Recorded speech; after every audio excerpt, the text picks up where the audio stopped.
Жук и птица. Такая сказка. Жил-был в лесу жук.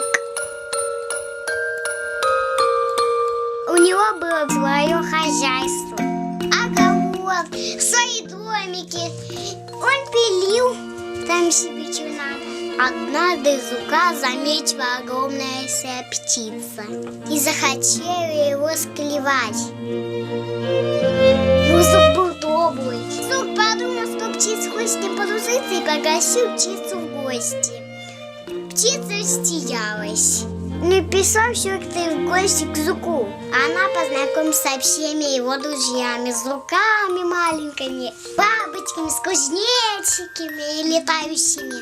И решила их не есть, потому что они были очень добрые.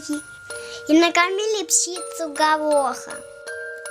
С тех пор эта птица катает жука на своей спинке и всех его друзей.